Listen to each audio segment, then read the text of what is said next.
Back in 1993, games on the PC were still being distributed on floppy disk. This meant they had to be limited in size and scope or be bundled on multiple disks. But then came the advent of the CD-ROM, which changed things forever.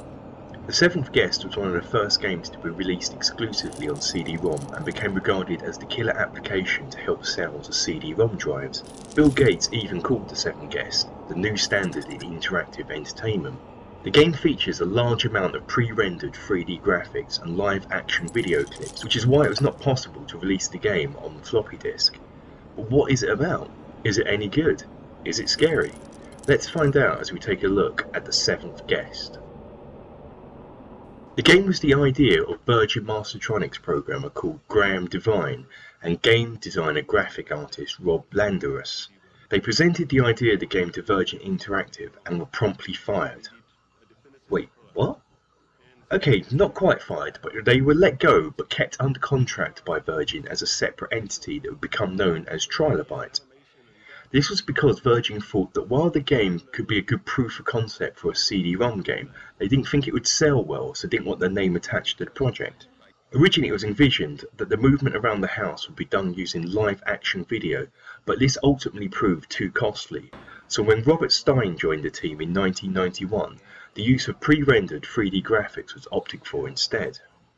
Once the design document for the game was completed, it was handed over to Matthew Costello, who then used the document to write the script for the game. Matthew had already written several novels, and The Seventh Guest was his first work on a video game, although he had worked as a designer of role-playing games and board games including Dungeons & Dragons and Call of Cthulhu.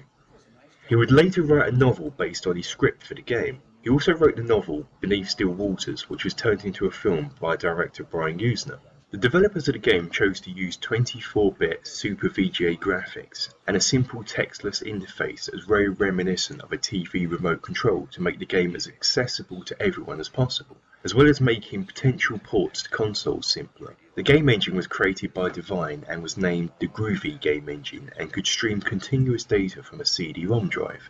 It could also run on multiple platforms, again aiding to potential porting. The Seventh Guest was the first adventure game to run in a resolution of 640 by 320 and have 256 colours. Apparently, over the course of 2 years, Trilobite spent more than $500,000 on the project. It was not all as straightforward as the developers would have liked, as they found, as Devine put it in 1993, CD-ROM is bloody slow. The early blue screen footage had issues too, with ghostly auras being seen around the actors, although this was ultimately left in as a feature. The game makes heavy use of puzzles, and the ones the designers wanted to use were under copyright, so they resorted to using puzzles from books from the 19th century. When the game was completed and Devine watched the end credits for the first time, it was said that he openly cried, stating, "It had been such a hard game to make, and I was exhausted from the process of getting it finished, and seeing those credits play through made me realise what we had done." Even though the game was released on CD-ROM, it still needed more storage space than one disc, so it was released on 2 discs, with the second disc including a very large single audio track that would be playable on regular CD player. In total, the track was almost half an hour long, and it included both in-game music and 2 live recordings. The music of the game was composed by George the Fat Man Sanger, who was already well known within the game industry as a composer. The first live recording was called The Game, whose melody in various forms would become the background for most of the game. The lyrics are sung by Cotton Mather vocalist Robert Harrington and were based on Staff's twisted plot from the game. The end credits live music was called Skeletons in My Closet and was a jazzy tune with the lyrics sung by female vocalist Chris McKay. Parts of this song were used in the game as Julia's theme. The in-game music was recorded using MIDI rather than live music, probably because the CD-ROM was being constantly read from for the graphics, so couldn't also be used to read music as an audio track. The in-game music had conventions similar to the leitmotif in Sergio. Oh god, there's that name again. You know, that one. From Peter and the Wolf, wherein each guest was assigned a musical theme. Whereas in that, each character was given an instrumental change, in The Seventh Guest, there was a stylistic change of the game theme. Early horror games seemed to like using Sergio's music. That's 2 games with this and Horror Zombies from the Crypt that have gotten me to badly mispronounce his name. The game was released on PC, CDI and Mac in 1993 to high critical acclaim and sold over 2 million copies. The game was the one that got people to move from floppy drives to CD-ROM. But what is the story of the game? It is set in 1935 in the American town of Harley-on-the-Hudson and starts with a drifter by the name of Henry Stouff, who has nothing but the clothes on his back, murdering a woman and steals her purse. After this act he sinks lower and lower until one night he dreams of a beautiful doll. When he awakens he sees his dream as a vision, so sets about carving the doll exactly as he saw in his dream. Once complete, he takes the doll to a local tavern and manages to sell this doll to the landlord for food and drink and a place to stay.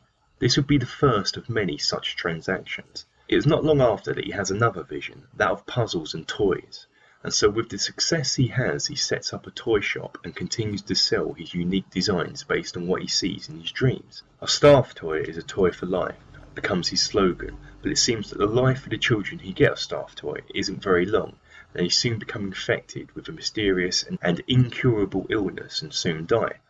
Stouff, guided by one final vision, builds a mansion on the edge of town, a strange house, a house that scared people. Once completed, he disappeared from public view. This is where the game begins and is presented in a first-person view, with the player's avatar becoming known as Ego, exploring the house and witnessing events from the past. As the game progresses, you learn that sometime after the mysterious outbreak of the illness, 6 guests are invited to stay at Stouff's mansion.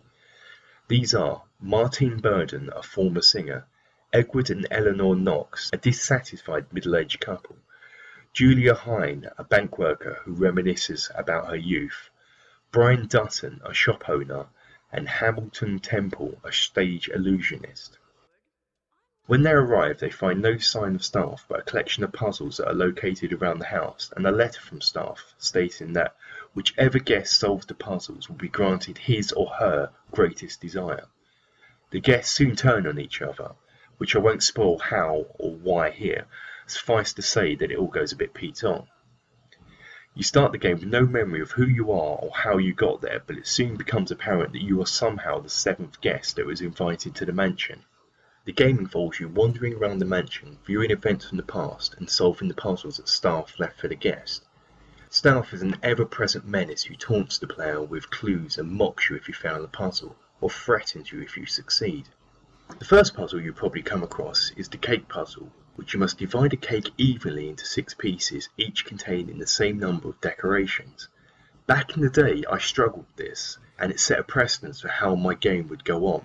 Each puzzle is annoyingly obscure. Take this one, I thought the 6 pieces had to be the same size and shape, but this is not the case. You just have to select the 6 connected pieces. It doesn't matter what shape you get.